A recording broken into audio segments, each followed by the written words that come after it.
दोस्तों आज मैं आप सबको पढ़ाऊँगा। इसके जस्ट वाली वीडियो में मैंने आप सबको बताया था अक्षांश और सागर महासागर के बारे में बताया था, महाद्वीप के बारे में बताया था, कितने हैं ये भी बताया था। तो कल मैंने यही सभी के बारे में बताया था। आज मैं आप सबको बताऊँगा कर्क रेखा, मकर रेखा, इन सभी के बारे में और थोड़ा ग्लोब के बारे में जानेंगे। तो चलिए स्टार्ट करते हैं।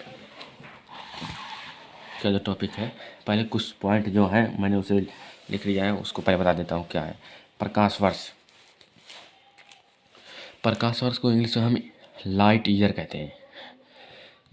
क्या होता है यह जो है यह दूरी मापने की इकाई है। यह जो है यह दूरी मापने की इकाई है। प्रकाश द्वारा अंतरिक्ष से एक वर्ष में चली, ये मतलब यह जो है यह एक मतलब मापने की इकाई है। लेकिन किस वस्तु की, मतलब भूगोल में जिस वस्तुओं की मतलब अधिक दूरी पर है उन दूरी की मतलब नापने की इकाई है।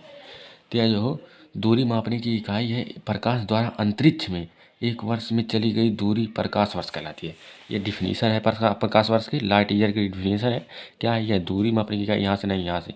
प्रकाश द्वारा अंतरिक्ष में एक वर्ष में चली गई दूरी, क्या कहा, प्रकाश द्वारा अंतरिक्ष में एक वर्ष में चली गई दूरी प्रकाश वर्ष कहलाती है। इसका माप जो है लगभग 946 खरब यानी कि 9.46 ट्रिलियन किलोमीटर होती है। मैं इतना माप सकते हैं। इसकी माप लगभग 946 खरब यानी 9.4 ट्रिलियन किलोमीटर होती है। तारों के मध्य दूरी आकाशगंगा, मतलब ये जो मैं लिखा हूँ प्रकाश वर्ष से ये सभी नापी जाती हैं। तारों के मध्य दूरी आकाशगंगा पर आकार, आकाशगंगा पर तारों के मध्य दूरी नापी जाती है। आकाशगंगा पर आकार जो है उपनय, आकाशगंगा के मध्य दूरी आदि दूरियां मापने में इसका प्रयोग होता है। किसकी, लाइट ईयर यानी कि प्रकाश वर्ष की। कर्क रेखा जो है हमारे देश भारत से होकर गई, जो मैंने इसके बारे में थोड़ा भी बताऊंगा डायग्राम से, मैंने यहाँ पर लिख दिया है इसलिए। या कुछ इंपॉर्टेंट फैक्ट उससे डाल देते हैं, मतलब कितने डिग्री पर कौन रेखा झुकी है, कैसी है। 0 डिग्री, हम जैसे भूमध्य रेखा, विषुवत रेखा और 0 डिग्री भी कहते हैं। तो 0 डिग्री है 0 डिग्री अक्षांश रेखा को भूमध्य रेखा, 0 डिग्री 0 डिग्री को हम अक्षांश रेखा को भूमध्य रेखा कहते हैं। ये सभी है जो मैंने बताया था, ये सभी अक्षांश रेखा है, ये सभी है विदेशांतर रेखा बताऊंगा। और 23.5 डिग्री जो है उत्तरी अक्षांश रेखा को कर्क रेखा कहते हैं। 23.5 डिग्री झुकी है पृथ्वी जो है हमारी, 23.5 डिग्री झुकी है। उत्तरी अक्षांश रेखा को 23.5 डिग्री उत्तरी अक्षांश रेखा को कर्क रेखा कहते हैं। Tropic of cancer, tropic of cancer English में कहते हैं इसे।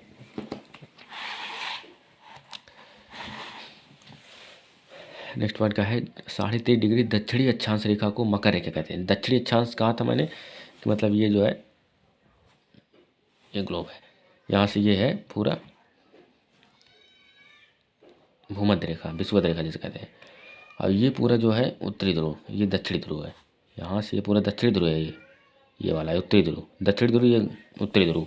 तो यहाँ मतलब दक्षिणी अक्षांश रेखा, दक्षिणी अक्षांश रेखा मतलब कि ये जो है ये पूरा दक्षिण अक्षांश रेखा है। ये इधर जितनी मतलब भूमध्य रेखा के नीचे जितनी अक्षांश रेखाएं हैं वो सभी दक्षिणी अक्षांश रेखाएं हैं।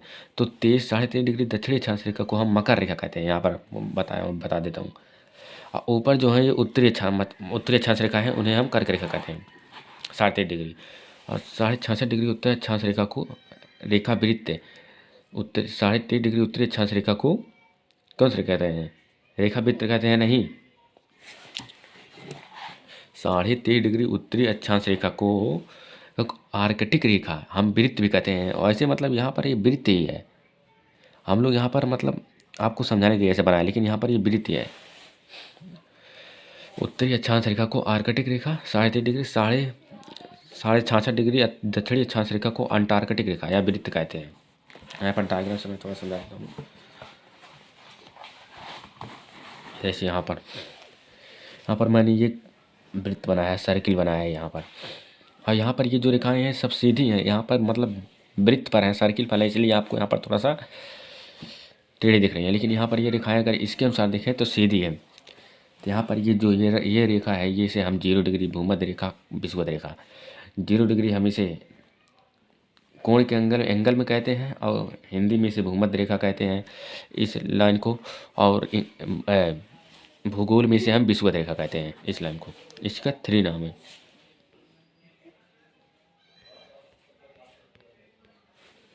हो गया। और ये जो है मतलब मैंने पूरा बताया था कि ये पूरा जो है ये उत्तरी गोलार्ध है, ये पूरा है दक्षिणी गोलार्ध है। कर्क रेखा कर्क कर रहा हूँ, विषुवत रेखा के नीचे वो है दक्षिणी गोलार्ध और ऊपर उत्तरी गोलार्ध है। तो ये वाला जो रेखा मैंने खींचा है ये वाला ये पूरा है कर्क रेखा, और ये वाला है अंटार्कटिक रेखा या अमृत भी कह सकते हैं, जो नॉर्थ में है, ये यानी से मतलब नॉर्थ है। और ये वाला जो है मकर रेखा, ये भी है अंटार्कटिक रेखा या वृत्त, ये जो है 66.5 डिग्री वाला है।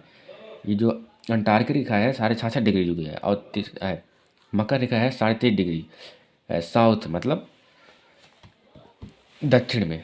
और ये जो हमारा कर्क रेखा है ये भी 3.5 लेकिन नॉर्थ में है, और 66.5 डिग्री है, ये भी नॉर्थ में है आर्कटिक रेखा। हमारा जो इंडिया है, कर्क रेखा जो है हमारे इंडिया से बीचों बीच गुजरता है। जैसे यहाँ पर रेखा गुजरा है, मैंने यहाँ पर आपको समझाने के लिए इंडिया का नक्शा बना दिया, थोड़ा सा सही तो नहीं बना है लेकिन बना है कुछ ऐसे। देखे यहाँ पर ये है, यहाँ से ये पूरा जो है कर्क रेखा गुजरा है, हो गया।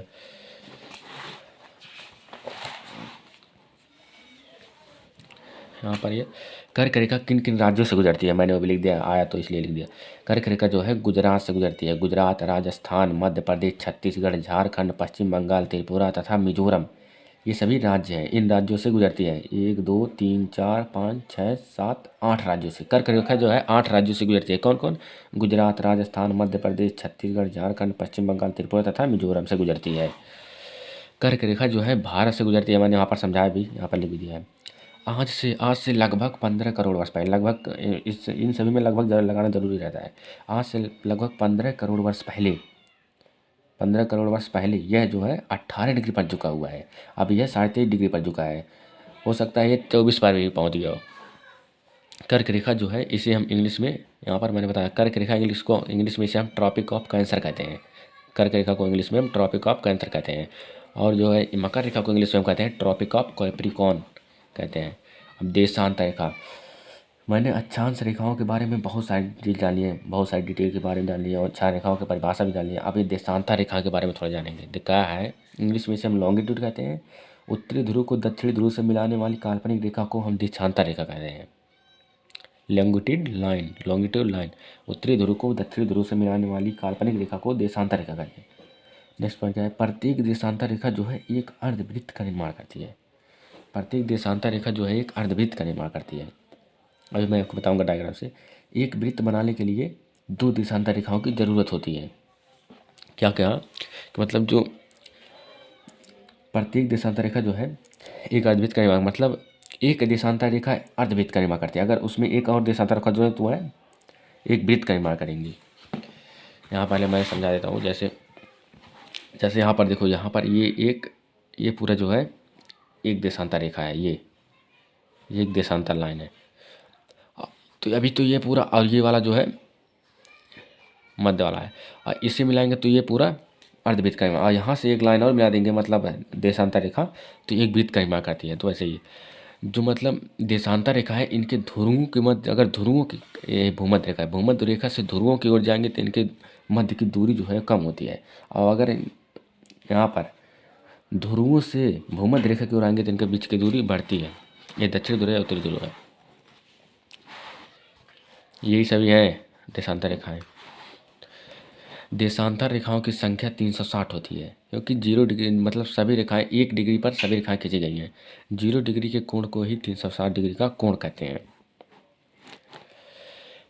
इन रेखाओं के बीच की दूरी जो है भूमध्य रेखा से ध्रुवों की ओर जाने पर, मैंने वही आपको समझाया है, देशांतर रेखाओं के बीच की दूरी भूमध्य रेखा से, भूमध्य रेखा यानी कि ये वाली भूमध्य रेखा, ये रेड पेन से मैं खींचा है, इन रेखाओं के बीच की दूरी भूमध्य रेखा से ध्रुवों की ओर जाने पर, ऊपर वाले मतलब उत्तरी ध्रुव या दक्षिणी ध्रुव के जाने पर क्रम से कम होती जाती है। इनके बीच की दूरी, देशांतर रेखाओं के बीच की दूरी कम होती जाती है। ध्रुवों पर इनके बीच की दूरी जो है, शून्य हो जाती है, यानी कि बहुत कम हो जाती है, बहुत कम। यहाँ पर देखो, यहाँ पर ध्रुवों पर इनकी दूरी बहुत ही कम हो गई यहाँ पर, और यहाँ पर बहुत ज़्यादा हो गई है, फायदा हुई है। नेक्स्ट पॉइंट क्या है? ग्लोब पर 1 डिग्री के अंतराल में देशांतर रेखाओं को खींचेगा। बताया अभी, मतलब जितनी भी रेखाएं खींची गई हैं सब 1-1 डिग्री पर खींची गई हैं, तभी तो मतलब 180 रेखाएं हैं या 360 रेखाएं हैं, तो 1-1 डिग्री पर खींचेंगे तभी तो होगा। तो इसलिए 1-1 डिग्री पर खींची गई हैं और 360 देशांतर रेखाएं हैं, लॉन्गिट्यूड लाइन। देशांतर रेखाओं की लंबाई जो है वो समान है, बराबर है, और अक्षांश रेखाओं की लंबाई समानांतर है। यह है 0 डिग्री पर दो देशांतर रेखाओं के बीच की जो दूरी, यहाँ पर मतलब जो देशांतर की रेखा होती है, जो लॉन्गिट्यूड लाइन होती है, वह मतलब बढ़ती और कम होती रहती है। कम होती रहती नहीं, मतलब कम है।